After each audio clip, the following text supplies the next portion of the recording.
Jemaah sekalian, tanpa kecuali seluruhnya kami bermohon pada Allah Subhanahu wa taala semoga mendapatkan rahmat, kasih sayang, ampunan dan kemuliaan si Allah Subhanahu wa taala. Semoga yang menginisiasi, yang mendirikan, yang memakmurkan masjid ini, siapapun diberikan limpahan kemuliaan oleh Allah Subhanahu wa taala dan menjadikan bekal terbaik untuk dibawa pulang menghadap Allah dan berjumpa dengan Rasulullah sallallahu alaihi wasallam. Hadirin sekalian, hari ini kita setidaknya telah memasuki gerbang awal di tahun yang baru pada penanggalan tahun Hijriyah 1445 Hijriyah. Di hari Rabu yang lalu telah masuk pada hari yang pertama, Kamis hari kedua, Jumat hari ketiga, dan sekarang telah masuk pada hari yang keempat. Allah menetapkan bagi kita panduan berkehidupan yang terhimpun dalam Al-Quran dan disebut langsung oleh Allah dengan nama Hudan. Quran surah kedua Al-Baqarah di ayat 185. Syahrul Ramadhan alladzi unzila fihi al-Quran hudan linnas. Hudan adalah pedoman berkehidupan, kurikulum hidup, bukan sekedar kitab bacaan. Dibaca itu sebagai wasilah untuk mengetahui isinya. Setelah mengetahui, maka diminta kita untuk mengamalkan pedomannya. Ini bukan sekedar pedoman, tapi memang difirmankan oleh Allah Subhanahu wa taala untuk mengantarkan manusia sukses menjalani misi kehidupan di dunia ini, sekaligus menghadirkan kebahagiaan dan ketentraman dalam menjalaninya. Singkatnya, sukses dan bahagia. Desain Hudan ini telah dianjurkan dan diberikan oleh Allah bahkan sejak manusia pertama diturunkan ke bumi. Jadi sejak Nabi Adam alaihissalam beserta istri beliau Sayyidah Hawa alaihissalam diperintahkan menjalani misi awal saat diturunkan ke bumi. Bersamaan dengan turunnya itu diberikan hudan. Itu ditemukan di Quran surah kedua Al-Baqarah di ayat ke-38. Qulna bitu minha jami'a fa imma ya'tiyannakum minni hudan faman tabi'a hudaya fala khaufun 'alaihim wala hum yahzanun. Adam, Hawa, sekarang dimulai misi utamamu untuk memakmurkan bumi dan akan saling menggantikan. Karena itu di ayat 30 sebelumnya disebut dengan khalifah. Inni ja'ilun fil ardi khalifah. Khalifah itu yang memakmurkan, membawa manfaat dan akan saling menggantikan. Nah, penggantinya itu yang kelak disebut dengan Bani Adam. Disebutkan 7 kali dalam Al-Quran. Seperti Quran surah ke-7 Al-A'raf di ayat 31 misalnya. Ya Bani Adam khudhu zinatakum 'inda kulli masjid. Saat Adam dan Hawa turun itu, Allah tidak membiarkan keduanya dan kelak anak keturunannya turun dan beraktivitas begitu saja. Jadi bukan dibiarkan jalan tanpa tujuan. Makan, tidur, dibedakan dengan binatang. Kalau binatang, makan, tidur, berkicau, selesai. Manusia tidak. Maka diberikan pedoman supaya hidupnya terarah. Aktivitasnya terukur dan yang paling menarik, jika diikuti pedoman ini, maka semua kegiatan yang dilakukan fala khaufun 'alaihim itu selalu membawa ketenangan. Jadi Allah menginginkan kalau di rumah tangga itu tenang, kalau belajar di kampus tenang, kalau bekerja tenang, bergaul dalam kehidupan sosial tenang, walahum yahzanun, dan menyenangkan, sukses dan bahagia. Itu konsep dasarnya. Allah tidak menginginkan itu dicukupkan pada Nabi Adam dan Sayyidah Hawa saja, tapi kemudian diteruskan pada anak keturunannya. Setiap berganti masa, berganti era, karakternya berbeda. Maka diturunkan kemudian kitab-kitab sesuai dengan eranya, sesuai dengan zamannya, tapi fungsinya serupa. Maka saya cepat lompat supaya langsung kita paham materinya. Misal setiap berganti era Nabi Nuh ke Nabi Ibrahim alaihi wassalam, sampai ke Nabi Musa, sampai ke Nabi Isa, sampai ke Nabi Muhammad sallallahu alaihi wasallam, itu eranya beda, karakter umatnya tidak sama, maka diberikan setiap generasi itu kitab bimbingan. Misal yang paling viral, kitabnya Nabi Musa namanya apa? Taurat. Ya, tahu dari mana? Al-Quran, gampangnya gitu ya. Baik. Nabi Musa saat diberikan Taurat itu, sifat Taurat disebutnya hudan. Quran surah 17 Al-Isra di ayat kedua, wa ataina Musal kitabah, dan demi keagunganku diberikan kepada Musa alaihi salam kitab. Wa ja'alnahu hudan li bani Israil, dan kami tetapkan, kata Allah, Taurat itu fungsinya sebagai hudan, pedoman berkehidupan, kurikulum hidup untuk umatnya Nabi Musa di masa itu, yang dikenal dengan Bani Israel. Jadi sifatnya terbatas, lokal, untuk umat itu saja. Karakter pada masa itu. Dan kalau diikuti tadi, fala khaufun alaihim wa lahum yahzanun. Baik, Nabi Isa alaihi salam punya kitab namanya apa? Injil. Injil pun kalau kita baca Al-Maidah kita temukan fihi hudan. Jadi isinya dalam Injil itu pun hudan. Untuk siapa? Untuk umatnya Nabi Isa alaihi salam pada masa itu di Bani Israel. Terbatas skupnya. Baik, di masa Nabi Musa ada karakter, diberikan. Nabi Daud ada karakter, diberikan Zabur. Nabi Isa alaihi salam ada karakter, beda generasi, diberikan Injil. Masuk era Nabi Muhammad sallallahu alaihi wasallam. Nabinya nabi penutup akhir zaman. Jadi nabinya sudah akhir zaman, umatnya umat akhir zaman, ustadznya pun ustadz akhir zaman. Jadi kalau ada pengurus DKM Raya sekarang, itu pengurus DKM akhir zaman. Karena akhir zaman, khataman nabiyyin, maka sifat kitabnya pun mesti beda dengan sebelumnya. Dia harus mencakup semua kebutuhan yang akan dipedomani oleh semua umat sampai berakhirnya zaman ini. Oleh semua manusia sampai selesai kehidupan. Karena itu kita temukan sifat kitab terakhir ini berbeda dengan sebelumnya. Kalau sebelumnya libani, liqaumi, lokal sifatnya, tapi untuk Al-Quran harus untuk semua manusia tanpa kecuali. Manusia setidaknya punya 5 nama yang banyak disebutkan di Quran. Kalau menunjuk pada keadaan nafsunya untuk dimanage disebut dengan bashar, masih personal, 35 kali disebutkan dalam Al-Quran. Qul innama ana basyarum mithlukum. Kalau disebutkan pada karakter bawaan saat lahir secara tunggal, itu disebut ins. 18 kali disebutkan dalam Al-Quran dipasangkan dengan jin. Ya ma'asyaral jinni wal ins wa ma khalaqtul jinna wal ins.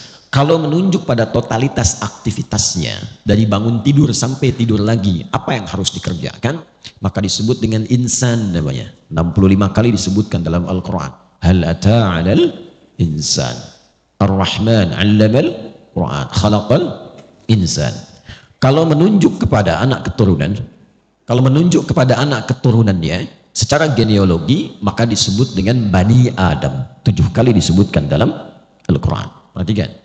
Jika menunjuk kepada kompleksitas kegiatannya, sifat sosialnya, semua aktivitas yang terkait, maka disebut dengan nas. Setidaknya disebutkan kurang lebih 240 kali dalam Al-Quran. Perhatikan bagaimana Allah ketika berfirman selalu sesuai dengan konteksnya. Saat menurunkan Al-Quran, kepada siapa ditujukan? Tidak disebut bashar, bukan ins, bukan insan, bukan Bani Adam. Syahrul Ramadan alladzi unzila fihil Quran hudan lin nas. Saya akan berdiri. Kita akan masuki pada titik poinnya. Bagi teman-teman yang tidak terlihat langsung, dan kita juga terhubung karena saat ini live, ya mudah-mudahan pemirsa yang dimanapun berada juga bisa kemudian menyimak dengan baik. Fokus baik-baik. Ketika Allah menurunkan Al-Quran pada Rasulullah SAW, sifat pertama, hudannya tidak terpisah. hudan linnas.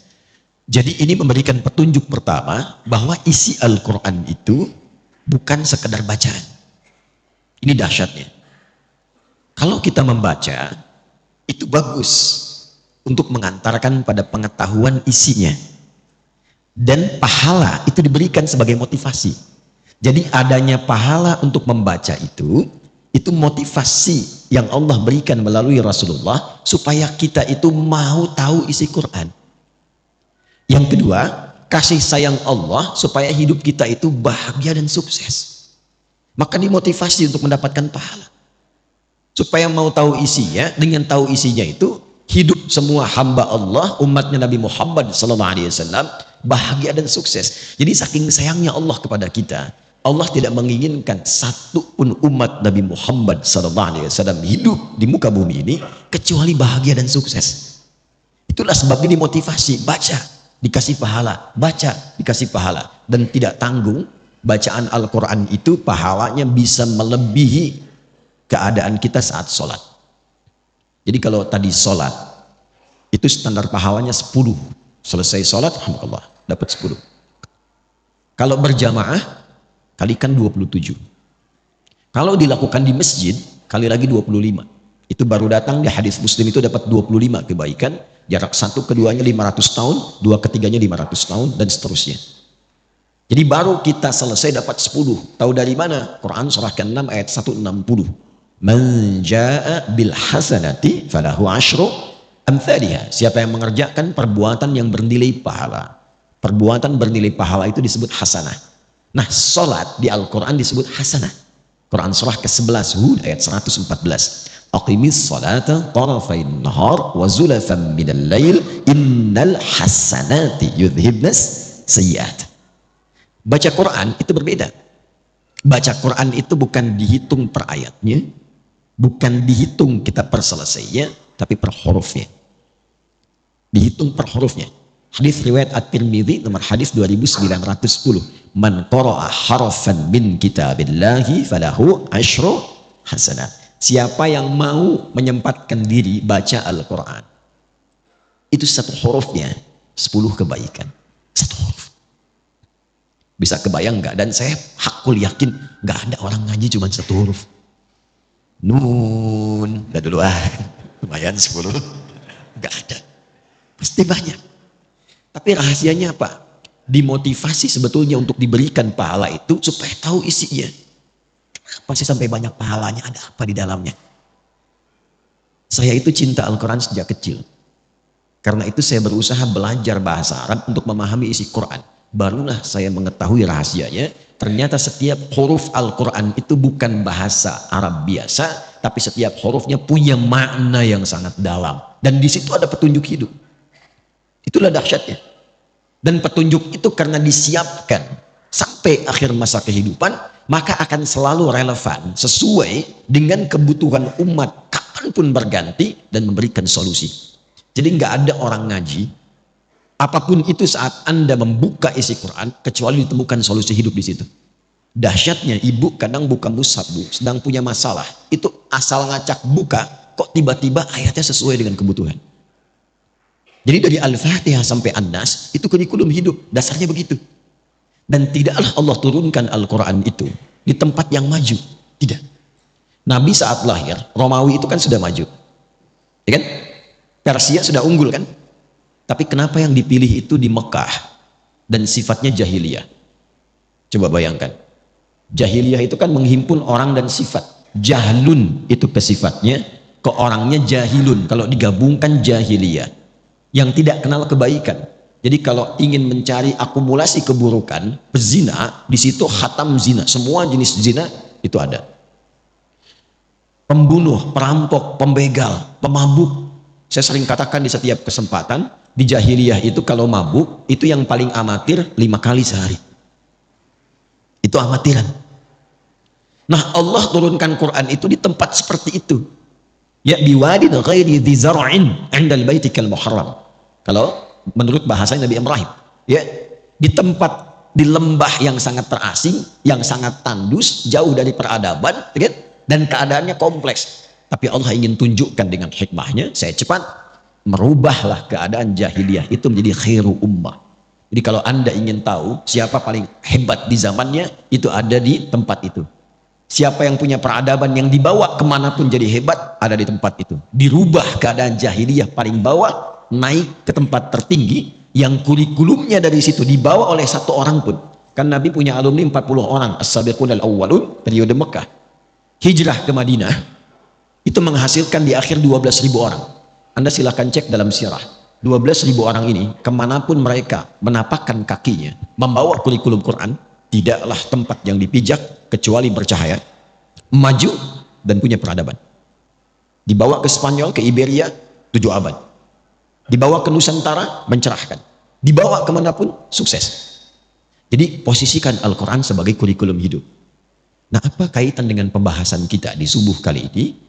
Saat kita memasuki tahun yang baru, menata hari, pekan, dan bulan, kurikulum apa yang disampaikan oleh Quran supaya hidup kita itu terarah, berkualitas, membahagiakan, dan menyenangkan.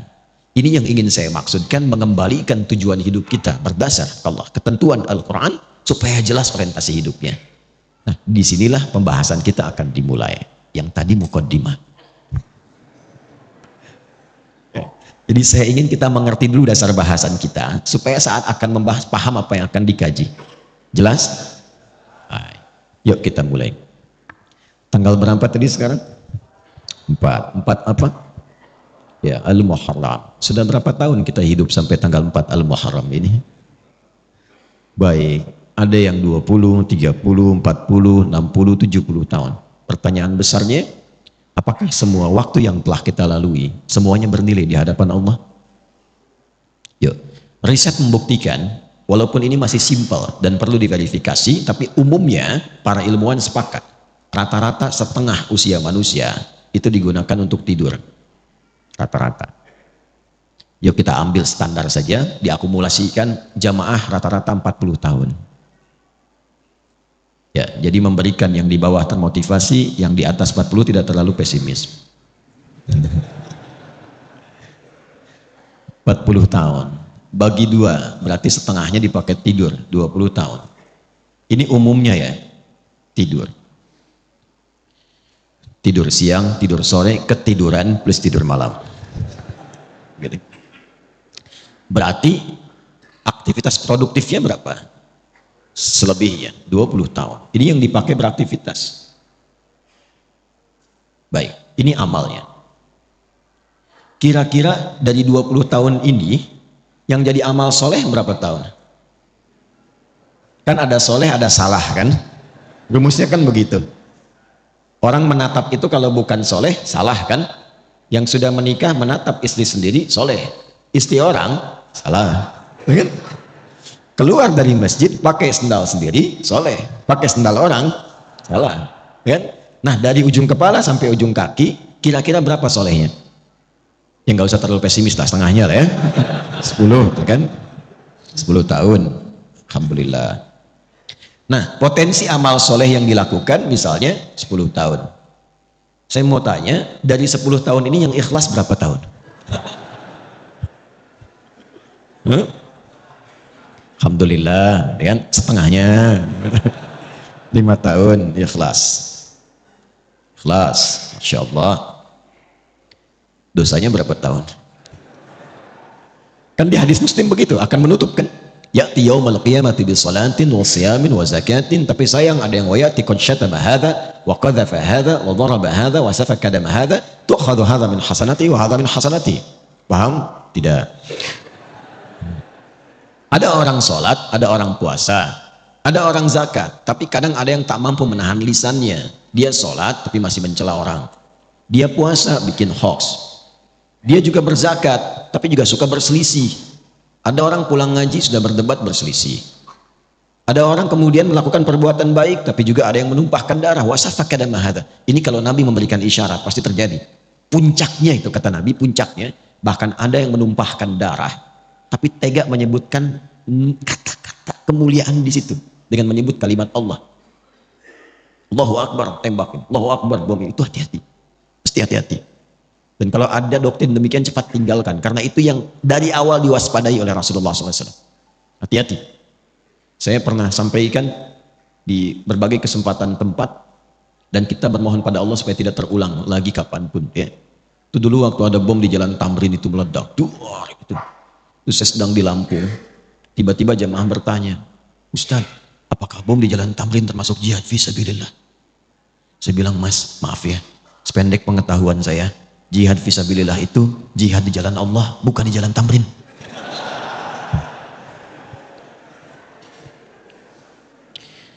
Ya, jadi kalau kita mengukur-ukur kesalahan, rasanya hidup itu pesimis. Kalau kalkulasinya manusia. Tapi kalau kita kembalikan pada hukum Allah, makanya kalau rajin ngaji itu hidupnya cerah. Alhamdulillah di situ ada taubat. Kebayang nggak orang sudah bunuh 99, dia genapkan jadi 100. Tetapi kemudian dia taubat. Cuman menempuh perjalanan ke majelis ilmu supaya mendapat bimbingan seorang syekh untuk taubat. Di jalan dia istighfar, di jalan dia istighfar. Tiba-tiba di tengah-tengah, cuman jarak lebih sejengkal, dia meninggal.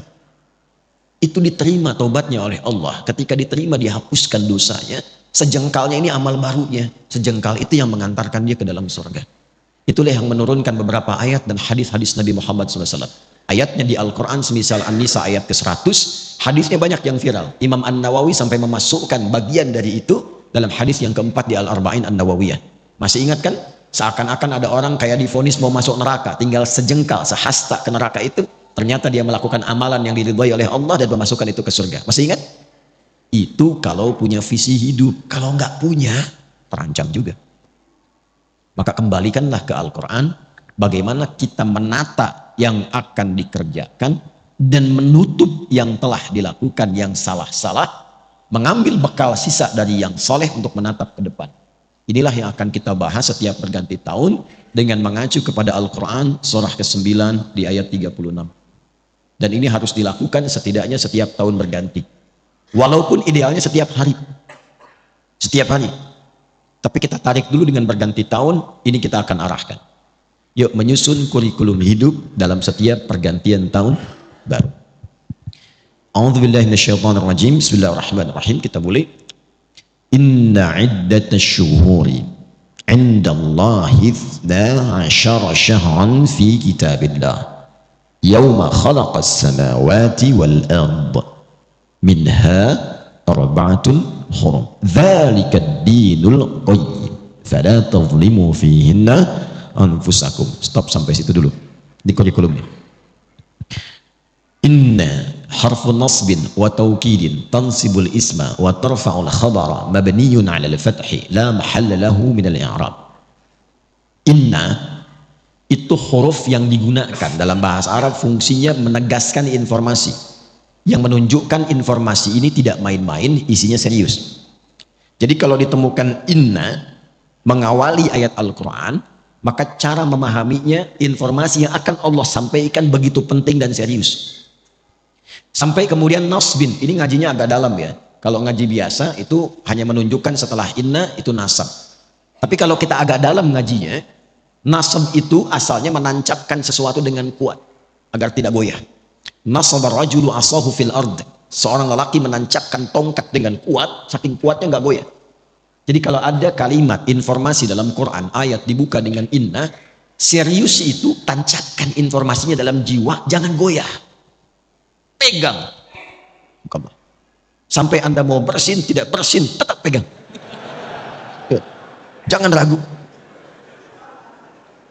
Yang bersin jawab. Nanti beliau jawab lagi. Ya. Orang bersin kemudian mengatakan yarhamu Allah. Antum jawab apa? Itulah indahnya Islam. Tidak ada kegiatan kecuali dengan kebahagiaan, kebaikan dan doa. Jadi kami waktu belajar ada yang bersin. Kemudian dia bilang kan yarhamukallah. Kata dosen kami, yahdini awalan tsumma antum.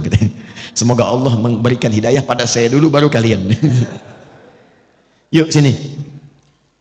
Tancapkan ini dalam jiwamu. Apa yang ingin Allah sampaikan? Ini saking pentingnya.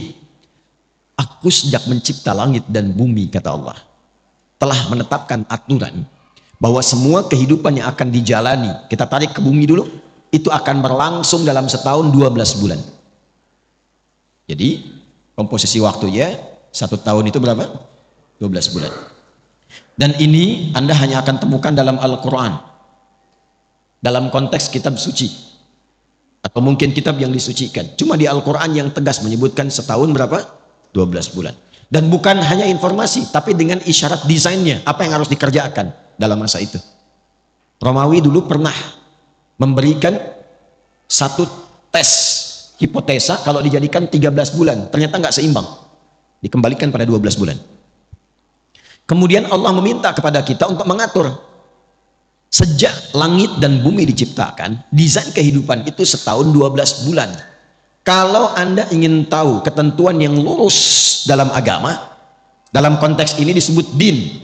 Din itu yang menunjukkan pada kebaikan. Din itu yang mengatur supaya tertata. Kenapa din itu dinamakan dengan din, kemudian disebut dengan Islam? Inna dina indallahil. Seakan memberikan kesan Islam itu bukan cuma agama. Agama itu kan bahasa Sanskerta, tidak rusak kan? Haknya tidak, agama itu rusak, menjaga supaya tidak rusak. Nah, din itu maknanya lebih daripada itu. Kenapa disebut Islam? Ingin memberikan kesan ketika Anda mengaku Muslim, agama Anda apa? Islam. Itu bukan sekedar nama, tapi dengan Anda menjadi Muslim, mengikuti tuntunan Islam, maka menjaga Anda supaya hidupnya tertata, supaya terarah, hidup berkualitas. Makanya orang dulu masuk Islam itu hidupnya lebih berkualitas, lebih baik. Silahkan cek, kalau dia penuntut ilmu, pasti ilmunya meningkat, jadi lebih pintar, bahkan jenius. Kalau dia pebisnis, pasti ketika masuk Islam dia tidak akan pernah kaya, pasti, tapi akan menjadi pribadi yang kebangetan kayanya. Betul, standar itu. Pebisnis Muslim itu kalau dagang nggak pernah balik modal, selalu balik untung. Betul. Kenal Abdurrahman bin Auf?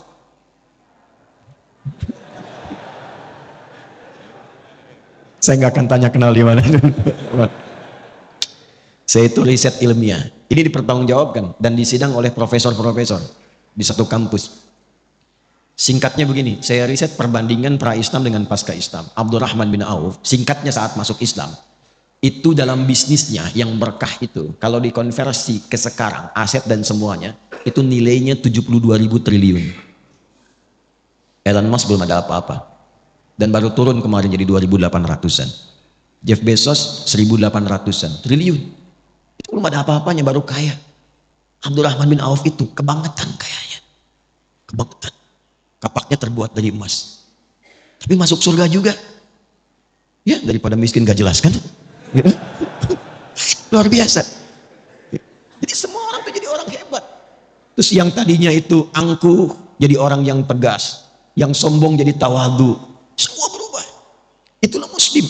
Jadi kalau hari ini ada yang mengaku orang Islam, kok bisa kata-katanya menjadi kotor, kakinya melangkah pada yang tidak baik, masa depan tidak tertata, nggak tahu kegiatan apa yang mau dikerjakan, berarti ada yang belum sempurna dalam keislamannya. Nah, ini yang menjadikan kita diminta oleh Al-Quran, coba tata supaya lurus. Dzalika dinul qayyim. Qayyim itu kan lurus, tegak, berkualitas, benar. Sifatnya disebut dengan qiyam. Orangnya qaim, yakum. Setiap mau sholat, kita akan ada iqamah kan? Aqama yuqimu, supaya sholatnya benar, lurus, tertata, safnya lurus. Itulah Muslim. Itulah Muslim. Nah, singkatnya di ayat ini, gambaran cepatnya orang Islam itu mesti punya planning, konsep kegiatan yang jelas. Dalam mengatur waktunya, setidaknya dia punya program dalam setahun ke 12 bulan apa yang mau dikerjakan. Nanti akan ditarik ke harian. Makanya nanti akan dibagi ke dalam konsepsi waktu sholat. Itu setiap harinya. Tapi targetnya tahunan. Tahunan. Jadi Anda ini dalam setahun punya rencana apa? Kalau mau ditarik ke dunia dulu misalnya, ya, coba. Dalam konteks Anda nih yang belajar mahasiswa, dalam setahun ini apa yang mau dicapai? Kenapa yang dipilih kampusnya itu? Mau jadi apa ke depannya? Petakan, turunkan. Dibagi ke dalam 3 bagian minimal. Makanya minha arbaatun hurum. 12 dibagi 4. Berapa? 3. Jatuhnya per trimester. 3 bulan, 3 bulan, 3 bulan. Bagi 4 bagian. Dievaluasi. Sudah tercapai belum? Tercapai belum? Apa yang harus dilengkapi? Apa yang harus dikurangkan? Target IPK berapa? Itu turunkan. Bisnis demikian, dalam setahun evaluasinya bagaimana? Itu standarnya, itu paling rendah, paling standar. Nah, semakin tinggi lagi imannya, maka dia melampaui batas-batas dunia. Itu targetnya langsung akhirat. Targetnya langsung apa? Akhirat. Jadi cara menyusunnya begini, mohon izin saya tidak bermaksud mengajari, hanya menuangkan apa yang Al-Quran berikan petunjuk kepada kita. Jadi kalau seorang muslim itu semakin tinggi imannya, semakin kuat imannya, semakin banyak amal solehnya, itu orientasi hidupnya, dia memasang target akhirat dulu, baru tarik ke dunianya. Itu ada di Quran surah 59 ayat 18. Ya ayyuhalladzina amanu taqullaha wal tanzur nafsum ma qaddamat lighad. Ghad di situ akhirat. Ghad di situ maksudnya akhirat. Ya, saya terangkan dengan ilmu nahwu dulu supaya cepat ya. Ya, ya itu huruf panggilan disebutkan setidaknya 361 kali dalam Al-Quran. Itu memanggil yang mendekat, yang menengah dan jauh. Semua jarak, semua aspek. Jadi kalau Anda pergi ke Mekah, umrah atau haji, yang belum mudah-mudahan disegerakan, ya, insyaallah. Dan tidak cukup dengan amin, nabung. Ya. Anda ada kesulitan, pengen dimintai bantuan, bilang aja, ya, nengok semua tuh. Yang dekat, yang menengah, yang jauh. Ayyuha disebutkan 150 kali dalam Al-Quran. Ayyunya munada untuk menguatkan informasi, haknya mengingatkan tanbih. Kemudian alladzina disebutkan 1080 kali dalam Al-Quran, itu untuk memanggil semua tanpa kecuali, tanpa sekat. Mau laki-laki, perempuan, tua, muda, besar, kecil, melintasi status. Jadi Allah menginginkan semua hambanya tanpa kecuali, yang punya jabatan, yang belum punya jabatan, yang disebut kaya, yang disebut cukup, yang disebut ustadz atau jamaah. Allah nggak bedakan. Sepanjang engkau beriman, kata Allah, mesti punya visi hidup. Dan sepanjang engkau beriman, mesti ingat akhirat tempat pulang. Karena setiap kita pasti akan pulang. Setiap kita pulang. Gak ada yang gak pulang. Karena hidup kita itu bukan di sini itu tugas. Pulangnya ke sini. Walal akhiratu khairul laka minal ula. Nanti ke sini. Ini bukan tempat kita di sini. Sadari itu, kita terus sedang bertugas. Fil ardi itu membawa misi, pulangnya akhir.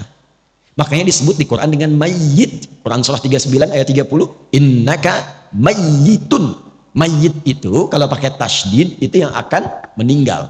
Ya, yang akan wafat. Wafat itu gerbangnya. Artinya menjalani masuk gerbang itu untuk masuk ke tempat yang baru, itu yang abadi.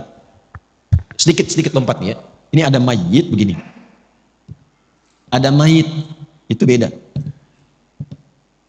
Kalau mayyit pakai tasydid itu masih hidup, tapi akan meninggal. Jelas? Yang akan meninggal. Apa yang menyebabkan dia kemudian meninggal? Ajal tiba. Quran surah 7 ayat 34. Walikulli ummatin ajal. Ketika ajal tiba, apa yang menjadikan kemudian dia wafat? Maut yang datang. Ini semuanya terkorelasi. Ketika datang maut, dia mengambil tasdidnya nih. Ini bukan ilmu takatik ya. Ini seakan ini rohnya ini diambil, maut. Siapa yang ditugaskan? Malakul maut. Quran surah 32 ayat 11. Qul yatawaffakum malakul mautil ladzi wukila bikum. Maut. Ketika ini diambil jadi sukun. Nah, kalau sudah mayitun, meninggal. Kenapa pakai sukun? Sukun itu dari kata sakinah. Sakinah itu tenang. Usahakan kalau meninggal itu usahakan yang tenang, yang nyaman, yang husnul khatimah. Ya ayyatuhan nafsul mutmainnah, hei jiwa-jiwa yang tenang. Ya, makanya dulu orang Jepang saja waktu bikin film kartun itu dan ditulis dalam tadinya komik ya, Susuke Watanabe itu 96 pernah membuat komik namanya Dragon Ball itu, yang kemudian difilmkan. Itu kalau Piccolo di Kamehameha sama Son Goku, kemudian mati, di atasnya ada bulatan kan? Pernah inget gak? Saya nggak suka film, nggak suka nonton, cuman saya suka riset kenapa begini, kenapa begitu. Bayangkan, orang belum beriman saja sudah sadar kalau mati itu ada bulatan di atasnya tuh, sukun.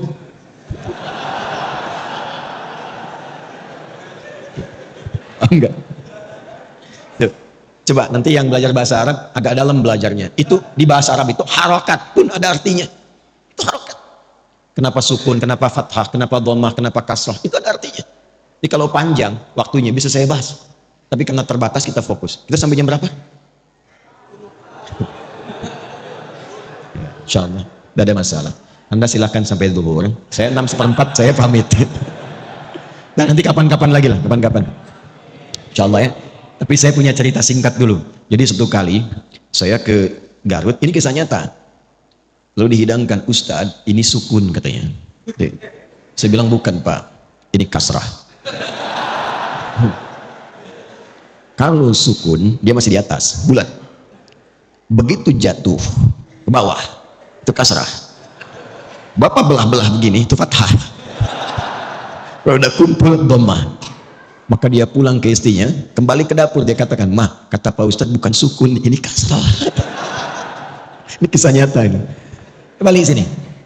Semakin tinggi imannya, dan dia sadar, ya ayyuhalladzina, pakai alladzina, kita ini akan wafat. Dipanggil oleh Allah imannya. Dipanggil, harus punya visi.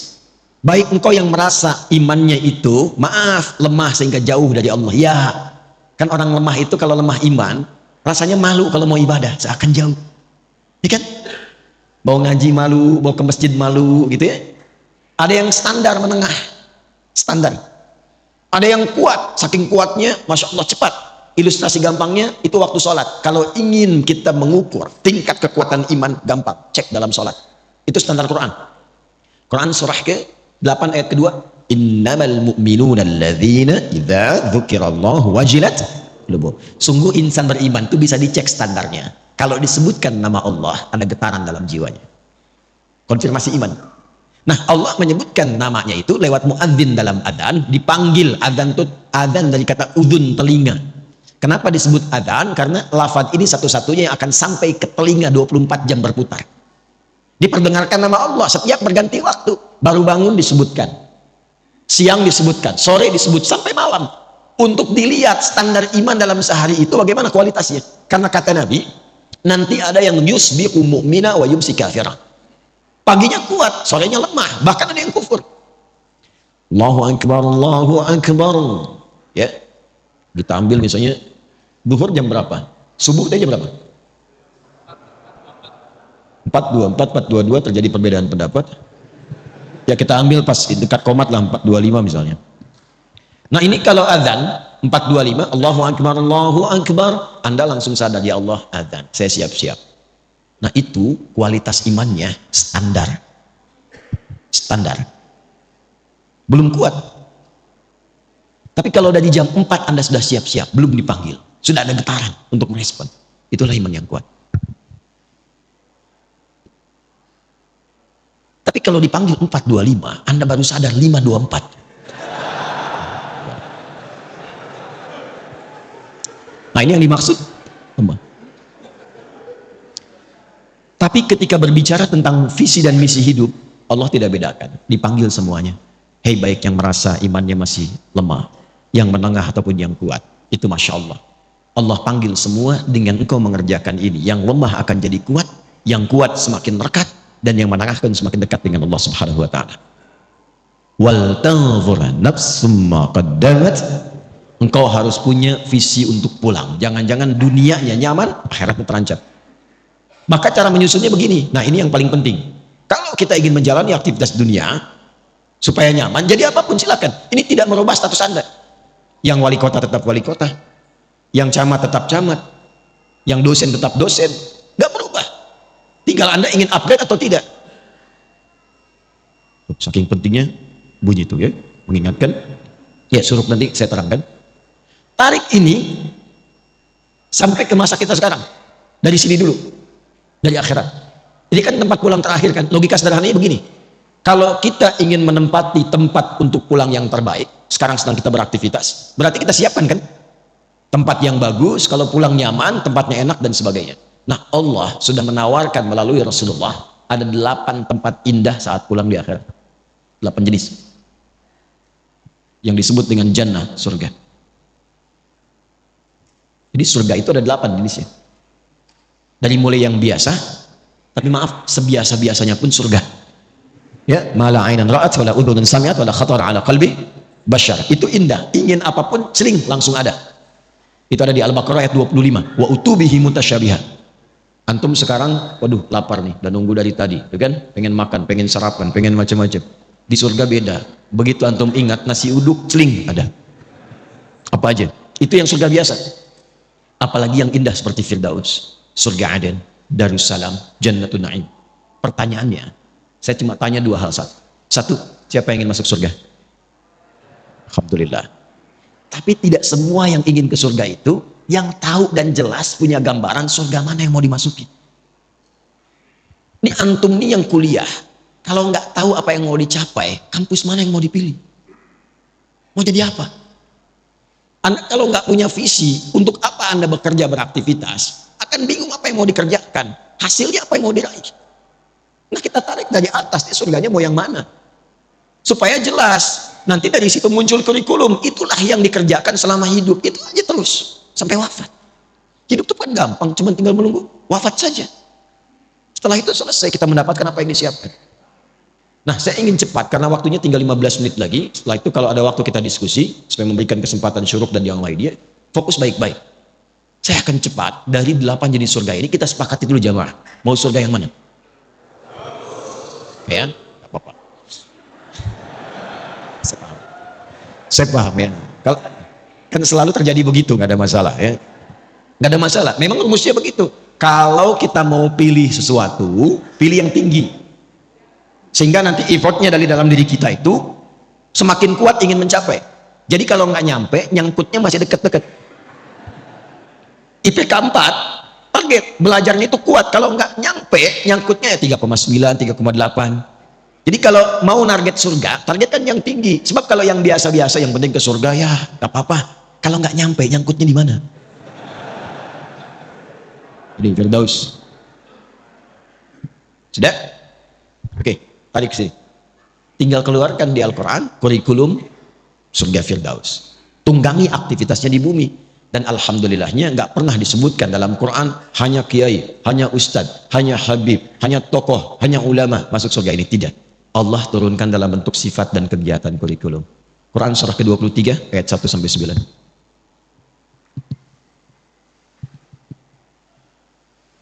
Qad aflahal mu'minun alladzina hum fi salatihim, terus sampai Anda dapatkan, perhatikan, ulaika humul warithun alladzina yarithuna al-firdausa hum fiha, dan itu pakai alladzina, semua berpeluang masuk ke surga situ. Bahasa bebasnya begini, ada calon penghuni surga Firdaus yang sedang beraktivitas dan berpetualang di bumi. Siapa mereka itu? Diturunkan sifat kurikulumnya. Satu, yang sholatnya khusyuk. Sholat khusyuk. Jadi bukan sekedar sholat. Surga biasa, yang penting sholat. Yang penting sholat. Surga Firdaus, sholatnya dinaikkan kualitasnya khusyuk. Anda bisa menjadi pejabat, silahkan. Presiden, gubernur, bupati, wali kota, camat, lurah, RW, RT, dan sebagainya, silahkan. Tapi kalau pengen ke Firdaus, Anda mesti sholat. Ke surga Firdaus itu ditentukan bukan dengan jabatan dunia, tapi dengan kualifikasi ini. Dan sholatnya mesti khusyuk. Jelas di sini? Kemudian walladzina hum 'anil laghwi mu'ridun, menata diri supaya bermanfaat. Yang tidak penting tidak dilakukan. Bicara yang penting, yang nggak penting diam. Lihat yang penting-penting, yang nggak penting nggak harus dilihat. Dengar yang penting-penting, yang tidak penting tidak harus didengar. Sampai ke ujung kaki. Nah, kalau sudah paham ini, tunggangi menjadi sifat kegiatan. Kalau sudah kita tunggangi sampai wafat, sabar sampai meninggal, insya Allah ini siap. Walladzina hum lizzakati fa'ilun. Dia pun bekerja itu untuk mewujudkan targetnya ini ke Firdaus. Jadi dia berusaha itu untuk mendapatkan harta, capaiannya bukan kaya. Makanya komen Nabi, dan ingat ya, kalau Nabi sudah komen itu, kita umatnya langsung like, share, and subscribe. Gak usah ditawar. Komen Nabi sederhana. Kata Nabi itu gini, au kama qala, kaya itu biasa bagi umatku. Jadi Nabi memandangnya biasa. Karena sifat dunia itu ya kecil sekali gitu.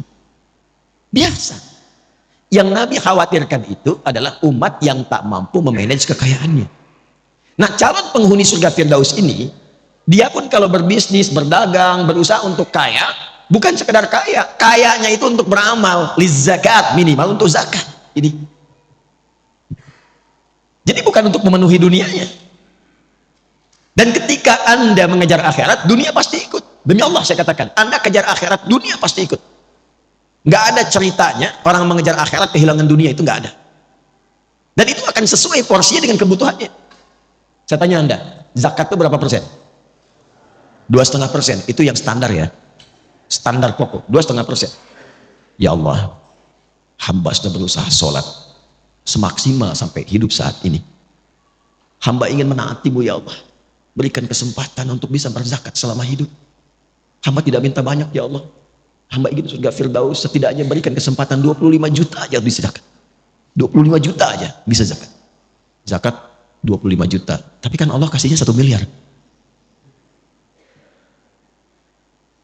2,5% dari 1 miliar berapa? 25 juta kan? Jadi ketika Anda minta 25 juta untuk zakat, Allah kasih 925 juta lebihnya. Itu konsep dasarnya. Jadi kalau Anda niatkan yang bisnis, yang kerja untuk menaati Allah, untuk ibadah, mengikuti pedoman Rasulullah, dunia ikut. Nanti lebihnya tinggal dibagi untuk keluarga yang dekat, keluarga menengah, keluarga jauh. Disinilah muncul skema infak namanya. Diatur kebutuhan Anda berapa, lebihnya itu untuk beramal. Makanya kita pandai-pandai melihat Allah titipkan apa kepada kita. Cuma 4 pilihannya. 1 ilmu, 2 harta, 3 kedudukan, 4 tenaga. Dan keempat ini contohnya sudah ada pada kepribadian para sahabat ketika belajar dengan Nabi. Dan Nabi mengakumulasi semuanya. Jadi ketika Anda dititipkan pengetahuan, ilmu, mau jadi apapun, maaf, ustadz, dosen, macam-macam. Nah, pertanggungjawaban pertamanya itu pertanyaannya, bukan seberapa besar gelar Anda. Berapa banyak ilmu itu yang telah mengenalkan Anda dengan Allah. Kan jelas, itu setiap bangun loh standar. Jadi kalau kita bangun tidur, itu langsung ditanya ya pada diri kita melalui hadis Nabi. Sampai bangun itu sudah seberapa dekat dengan Allah? Ingat Allah enggak? Itu ada di Abu Daud nomor hadis 1367. Silahkan dicek. Dari Ibnu Abbas radhiyallahu taala anhuma. Itu kata beliau kalau Nabi bangun dari tidurnya, kana Nabiyyu sallallahu alaihi wasallam idza istaiqadha min naumihi fajalasa. Kalau Nabi bangun dari tidur duduk dulu. Enggak langsung, jangan langsung beraktivitas, duduk supaya tenang. Wa masaha biyadihi min athari naumih. Kemudian menghilangkan bekas ngantuknya dengan tangan yang bersih ya. Karena nanti ada hadis lain, kalau menduga tangannya kotor, cuci dulu. Karena engkau tidak tahu kemana tangan itu berkelana saat tidur. Setelah sadar, baru baca. Apa yang dibaca? Sebelum doa itu, Anda bacaan dulu. Wa qara'a khawatim surah Ali Imran. Dan membaca 11 ayat terakhir surah Ali Imran. Surah itu kurikulum hidup yang menyadarkan. Jangan sampai bangun dan beraktivitas, Anda tidak kenal Allah. Apapun profesinya. Inna fi khalqis samawati wal ardi wa ikhtilafil laili wan nahari la ayatin liulil. Siapa ulul albab itu? Alladzina yadhkuruna Allaha qiyaman wa qu'udan wa 'ala wa yatafakkaruna fi khalqis samawati wal rabbana ma khalaqta hadza batila subhanaka faqina.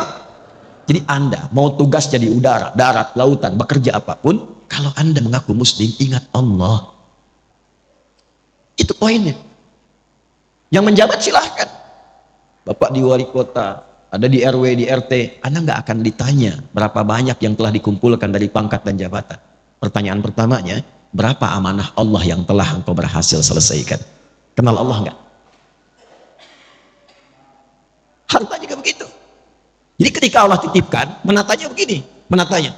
Bukan semuanya itu harus dibelanjakan. Nih, yang untuk ibadah akhiratnya. Untuk keluarga berapa? Setelah itu sebagian infak awal 5 golongan Al-Baqarah 215. Setelah itu lebihnya baru keluar. Anda dapat sebulan 100 juta. Hitung setelah keluar zakat, ini yang di rumah berapa kebutuhannya? Bisa 30 juta. Lalu dari 5 golongan yang 215 ayat 215 di Al-Baqarah, ada orang tua di situ. Yas'alunaka madza yunfiqun qul ma anfaqtum min khair falil walidain wal aqrabin, kerabat dekat, paman, bibi, ya adik, kakak dan sebagainya, keponakan. Wal yatama, anak yatim, wal masakin, orang miskin, wabnis sabil, yang kesulitan di perjalanan. Porsinya berapa? Setelah itu baru keluar yang jauh. Jadi siapa untuk keluarga, tabungannya bagaimana, selebihnya itu untuk ibadah. Inilah Firdaus. Dan kalau dikumpulkan terus pun tanpa arah itu percuma, karena saat meninggal dibalutnya cuma pakai kain kafan dan silahkan cek, tidak ada kantongnya. Silahkan cek kalau nggak percaya. Jadi polanya seperti ini. Kalau ini sudah paham dan menjaga kehormatan, walladzina hum li furujihim hafidun. Ini aja sifatnya. Ada 5 sifat, silakan nanti cek ayatnya. 5 ini turunkan, ikuti selama hidup. Dan jadi apapun. Dan sahabat itu nggak keluar dari yang 4 yang tadi kita pilih. Silahkan. Dari sekarang tetapkan, mau berjuangnya lewat harta seperti Abdurrahman bin Auf, Utsman bin Affan radhiyallahu taala anhuma, mau dengan ilmu seperti Ali bin Abi Thalib, Abu Hurairah, Salman Al-Farisi radhiyallahu taala anhum jami'an. Mau dengan kedudukan seperti Amr bin As, silahkan, radhiyallahu ta'ala anhu. atau mau dengan tenaga saja seperti Bilal bin Rabah. Kalau sudah paham, hidupnya enak. Bilal itu azan, Allahu Akbar, Allahu Akbar. Nabi komen. Begitu selesai kata Nabi, aku mendengar suara terumpah Bilal itu di surga. Bilal langsung menyimpulkan, azan aja sih udah ke surga. Apain saya capek kayak Utsman gitu. Karena jelas orientasi hidupnya. Sehat juga, makan juga, cukup, dan tidak akan iri dengan ilmunya Ali. Tidak akan iri dengan kayanya Utsman. Dan gak akan flexing. Itu. Bilal biasa saja. Bilal itu sepeninggal Nabi, itu dicari oleh orang-orang untuk diangkat jadi hakim agung dengan gaji yang sangat tinggi. Tapi Bilal menolak untuk mempertahankan kalimat Nabi yang telah beliau pegang gitu. Karena orientasinya jelas. Saya tanya antum ya. Antum pilih mana? Subuh di Masjid Ar-Raya atau diajak olahraga dikasih hadiah 10 juta?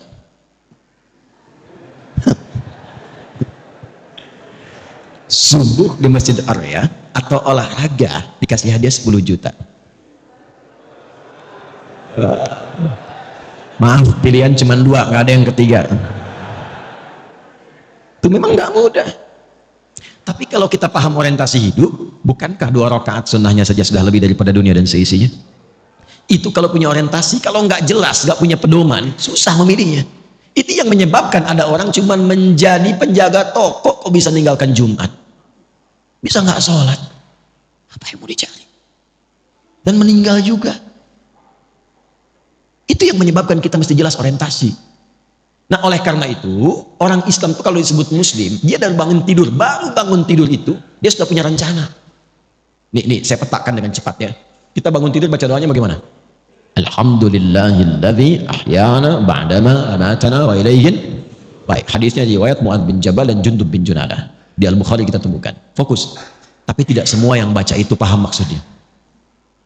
Alhamdulillahilladzi ahyana. Ya Allah, terima kasih. Segenap ucapan syukur hamba ucapkan syukur kepadamu yang telah memberi kesempatan hidup sampai detik ini, dan diberikan kesempatan hidup ba'dama amatana, setelah tadi diwafatkan sementara. Tapi kalau bahasa bebasnya begini, kalau kita ngaji tahu isinya, itu bahasanya begini, ya Allah, bila pun ajal hamba tiba saat tidur tadi, bisa engkau langsung wafatkan, tapi engkau memberikan kesempatan hamba hidup kembali sampai ajal tiba. Wa ilaihin nusyur, maka hamba berjanji tidak akan menyia-nyiakan kesempatan hidup sekarang. Hamba akan cari bekal untuk pulang menghadap kepadamu. Itu kalimatnya. Karena itulah ketika bangun dipanggillah oleh Allah. Dalam sholat pertama kita menghadap. Kenapa menghadap? Kita minta bimbingan taufik dari Allah supaya nggak salah langkah. Maka disebutlah kemudian sholatnya dengan subuh. Sifatnya disebut dengan fajar. Apa itu subuh? Dari kata asbah. Asbah itu sesuatu yang siap dengan rencana. Wasubhi idza tanaffas. Quran surah At-Takwir ayat ke-18. Wasubhi idza tanaffas. Dan demi waktu subuh kalau sudah tiba, kita mesti punya rencana yang jelas berdasarkan nafas yang kita lalui. Makanya matahari pun mulai memancar, tumbuhan mengeluarkan oksigen, semua manfaat. Orang Arab kalau ditanya kaifa asbahtum, maksudnya apa kabar anda hari ini dan punya rencana apa. Jadi jangan sampai ada orang Islam bangun dari tidur, dia nggak jelas jam 7 apa yang mau dia lakukan, jam 8 apa yang mau dia kerjakan, jam 9 akan ada di mana, zuhur anda mau sholat di mana, berapa ayat yang sekarang akan dibaca hari ini, berapa infak yang mau dikeluarkan hari ini. Katanya pengen firdaus, baca Quran aja nggak sempat. Apa yang mau disiapkan? Nah, itu yang mesti dilakukan. Sehingga sholat yang kedua disebut dengan zuhur. Zuhur itu idhar, terang, jelas. Udah jelas belum hasilnya dari subuh sampai siang ini dengan rencana tadi? Kalau belum jelas, hati-hati, nanti rugi. Muncul waktu asar. Asar kan identik dengan kerugian. Wal asr, innal insana lafi khusr. Kalau nggak disiapkan dengan rencana amal soleh, nggak sabar menjalaninya, bisa rugi. Karena tahu-tahu maghrib aja. Dan isya. Ada isya, ada asya. Asya itu sibuk beraktivitas. Kalau jatuh jadi kasrah, selesai aktivitas dan selesai, tertidur. Kita tidak tahu apakah malam itu yang mengantarkan kita pada gerbang kehidupan akhirat. Nah, ini setiap hari itu tertata. Nanti dari situ dibuat kepakanan. Makanya tawaf 7 kali. Ini bukan utak-atik, ini nyambung semua nasabnya dan terkorelasi. Setelah itu bulanan. Makanya kita itu ada bimbingan harian, bimbingan pekanan dalam Jumat, bimbingan dalam bulanan, sampai tahunan, puncaknya haji, bertemu semua untuk saling mengenal. Nanti setiap ganti tahun itu kita evaluasi.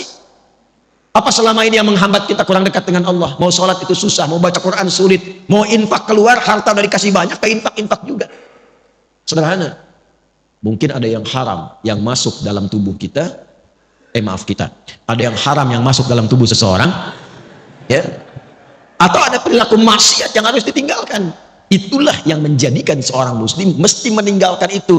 Meninggalkan sesuatu yang dilarang kepada yang baik disebut dengan hijrah namanya. Jadi hijrah itu bukan masuk kelompok tertentu, ormas tertentu, keadaan tertentu, bukan. Meninggalkan segala yang dilarang menuju segala yang baik. Kalau Anda ingin ikut, tambahkan ya. Mengikuti sifatnya, tambahkan tak. Maka jadilah hijriyah. Hijriyah itu bukan sekedar nama untuk tahun. Bukan. Maksudnya, kita diingatkan setiap datang dan mengenal tahun hijriyah. Maksudnya, sudahkah kita tinggalkan yang kurang baik menjadi lebih baik? Itu poinnya. Ishma syi'ta fa innaka mayyit. Kalau masih belum paham, itu langsung. Silakan hidup, nikmati, bebas terserah kamu. Tapi ingat, kamu akan wafat. Hari pertama, bulan pertama di kalender hijriah ini diberi nama apa namanya? Bulan apa? Bukan.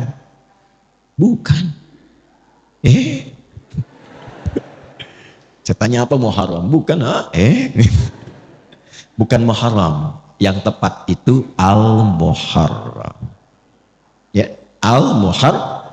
Kalau Muharram itu kegiatan yang diharamkan. Mabuk Muharram. Mencuri Muharram. Berselisih Muharram. Bertengkar haram. Korupsi Muharram. Hukumnya disebut haram. Itu hukumnya. Kalau kita ingin jadikan pada komitmen waktu untuk meninggalkan segala yang dilarang. Saya ingin waktu ini, sekarang ini, saya ingin meninggalkan yang haram dalam pandangan. Saya ingin meninggalkan yang haram dalam perkataan. Maka rubah katanya dari Muharram menjadi Al-Muharram. Jelas? Itulah kenapa disebut Al-Muharram. Ingin memberikan kesan. Kalau ingin berubah menjadi pribadi yang baik, maka yang pertama dilakukan, mulailah dengan meninggalkan segala yang diharamkan oleh Allah dan Rasulnya. Setelah itu bikin resolusi, rencana terbaik untuk setahun ke depan minimal. Makanya nanti di tanggal 10 itu ada puasa untuk mengevaluasi yang setahun berlalu. Bukankah puasa Al-Muharram itu menggugurkan dosa setahun? Ya kan? Itu mengevaluasi setahun berlalu untuk punya resolusi setahun yang akan datang. Apa yang mau disiapkan ke depan? Nah, karena itu saya akan akhiri, mudah-mudahan pertemuan ini menjadikan kita lebih terarah, ya, lebih baik, dan punya orientasi yang jelas. Saya akan tutup dengan kisah seorang suku Badui yang datang kepada Nabi SAW. Terdapat dalam hadis riwayat Muslim. Datanglah seorang dari suku Badui, itu padang pasir, pedalaman di Arab, kepada Nabi SAW. Saya bacakan hadisnya. Kama qala, jaa a'rabiyyun ila Nabi SAW faqala, maka dia berkata, ya Rasulullah, dullani ala amalin basitin yudkhilunil jannata. Ingat, ini bukan kampung lagi, yang paling kampung di Arab. Dia datang kepada Nabi, dia mengatakan, ya Rasulullah, tolong tunjukkan padaku satu amalan yang ringan aja, nggak usah berat-berat, yang penting hamba bisa ke surga. Pinter ya? Pinter, secara ekonomi benar, modal sedikit keuntungan banyak kan? Ya. Kata Nabi, singkat, cukupkan yang fardu saja. Kalau engkau ingin sholat, cukup fardu, kecuali engkau ingin tambah dengan sunnah. Puasa yang fardu saja, Ramadan. Kalau engkau ingin tambah, sunnah. Harta kalau ada, yang fardu saja, zakat. Kalau mau pengen tambah, illa anta tawwa, sunnah. Yang mengagetkan begini, kata orang ini, ya Rasulullah, saya akan konsisten dengan yang fardu aja. Jadi selama hidup, dia sholat fardu aja, gak pernah sholat sunnah. Puasanya Ramadan saja, gak ngerjakan puasa sunnah. Tapi juga saya akan konsisten meninggalkan maksiat, jaga diri. Lalu tiba-tiba dia pergi, thumman talaqa. Perhatikan komen Nabi di sini. Qad aflaha in sadaqa au dakhala al-jannata in sadaqa. Kalau dia komit, konsisten dengan apa yang dia katakan tadi, dia akan masuk surga. Tapi kalimatnya jannah. Ya, jannah, tidak menyebutkan firdaus, bukan aden. Karena memang Nabi membalas keinginannya, yang penting ke surga. Jadi sebetulnya simpel. Dia mengerjakan kegiatannya yang sederhana, yang biasa-biasa, tapi visinya tinggi. Nah, cuman dia mengetahui keadaannya. Dia paham, dia itu nggak sanggup sholat sunat tahajud, karena tinggalnya nomaden, pindah-pindah. Kadang-kadang malamnya ada badai, terganggu. Maka dia komit dengan yang fardu, dia mungkin tidak kerjakan sunnah, tapi dia tinggalkan maksiat. Tapi antum tidak harus pilih seperti dia. Kenapa? Karena tantangan mereka dengan kita beda. Di padang pasir, maksiat apa yang mau dilakukan? Lihat onta nggak pakai baju, emang begitu. Pemandangannya ya gersang saja. Jadi potensi maksiatnya kecil, tinggal nata diri saja. Sekarang antum buka HP sudah maksiat. Oke? Jalan baliho aurat terbuka, lihat. Nggak sengaja, tapi gini lagi. Benar nggak ya? Salah. Maka kita harus punya visi yang lebih besar lagi. Ya, maka saya bandingkan sebelum saya akhiri. Ini saya sudah sampaikan yang nyata-nyata. Kalau bukan Quran hadis, yang ini kisah yang saya alami sendiri. Antum nih datang, Masya Allah, masjid bagus. Semoga Allah berkahi semua. Fasilitas enak, komplek baik. Ini saya mau tutup ya, cuma untuk menggugah kita semua saja. Saya ingin ajarkan pada anak saya dulu, bagaimana sirah Nabi. Dari mulai dasar saat menggembala kambing.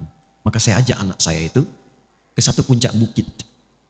Karena saya dengar ada orang soleh memelihara kambing. Saya ajak dengan istri, dengan keluarga. Singkatnya sampai di atas, Masya Allah itu orang luar biasa. Tinggal di perbukitan, tapi ketika datang tamu semua diada-adakan. Padahal pendapatan ketika saya tanya cuma 100.000 per bulan. Tapi rasanya mewah. Kebahagiaan terpancar. Saya lihat di mana kambingnya, saya ingin lihat. Oh di sana Gus katanya. Saya datang.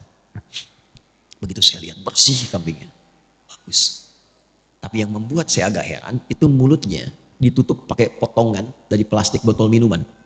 Saya nggak sebut merek ya supaya tidak endorse. Jadi kalau ada begini dipotong tapi yang agak besaran tuh. Ditutup mulutnya. Itu saya tanya.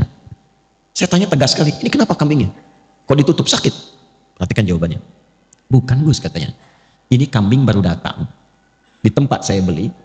Saat saya mulai beli itu, aukamakala, saya tutup mulutnya pakai bagian dari botol itu supaya saya jaga di jalan sampai ke sini dia tidak memakan yang bukan haknya.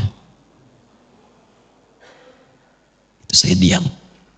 Berapa detik saya menangis. Anda lebih berhak mendapatkan rahmat Allah. Saya mengajar sekian hadis, mendatangi pengajian hanya untuk menerangkan hadis ini. Anda bahkan mempraktekannya pada hewan yang Anda gembalakan. Jadi bayangkan, orang yang dianggap biasa, mungkin hartanya sedikit, yang jarang ngaji ke tempat yang mewah-mewah begini, mulut kambingnya aja ditutup. Kenapa Anda yang sudah Allah berikan fasilitas luar biasa, ngajinya enak, keadaannya nyaman, fasilitas mewah, hanya untuk menjaga lisan saja, kadang-kadang kita tidak mampu. Bertakwalah kepada Allah karena kita akan meninggal. Wafatlah dalam kebaikan.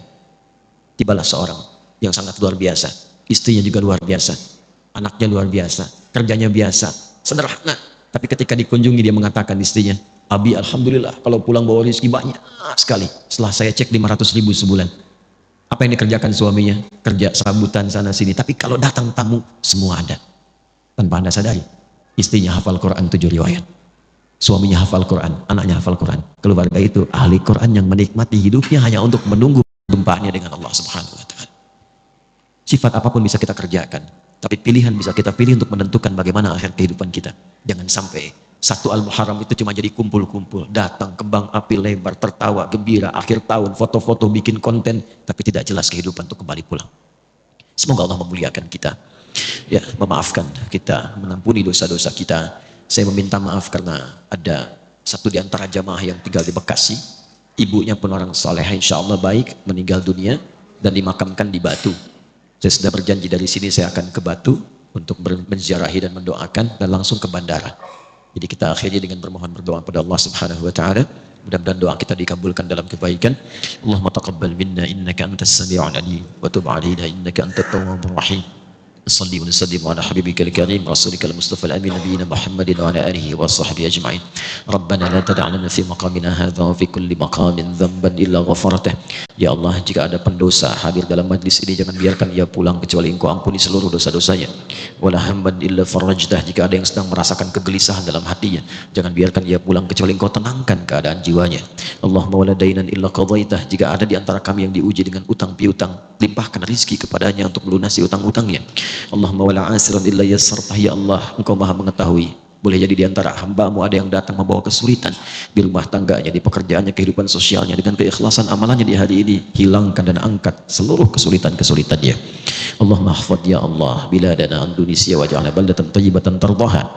Ya Allah, mohon jaga negeri kami Indonesia, anugerahkan kemakmuran, kesejahteraan yang Engkau ridai dan jauhkan dari keburukan yang tidak Engkau ridai. Allahumma hafadh hadhil baldah ya Allah, Malang ya arhamar rahimin, hifdzan mubaraka ya Allah. Mohon jaga kota ini, kota Malang, dengan keberkahan, dengan kebaikan. Barik ya Allah subhanahu, ya Allah berkahi penduduknya, satukan mereka dalam kebaikan, jauhkan dari perpecahan. Allahumma hadi ya Allah zumala'ana aqriba'ana jiwarana ya Allah ghairul muslimin yahtadu ilal Islam.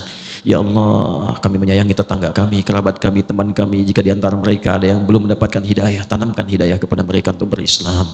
Ya Allah, Allahumma altaf ya Allah qulubal 'asi yatubu ilaika taubatan nasuha. Ya Allah, berikan hidayah, lembutkan hati orang para pelaku maksiat untuk bertobat sebelum mereka wafat kembali kepadamu. Allahumma hafadh ulama'ana waj'alhum mukhlashina lakad-din.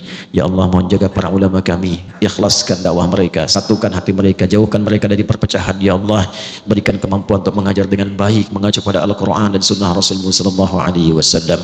Allahumma rabbana atina fid dunya hasanah wa fil akhirati hasanah wa qina adzabannar. Barik hadzal masjid raya ya Allah, waj'al mu'amiriha mu'amirin wa ghairu murtaziqin.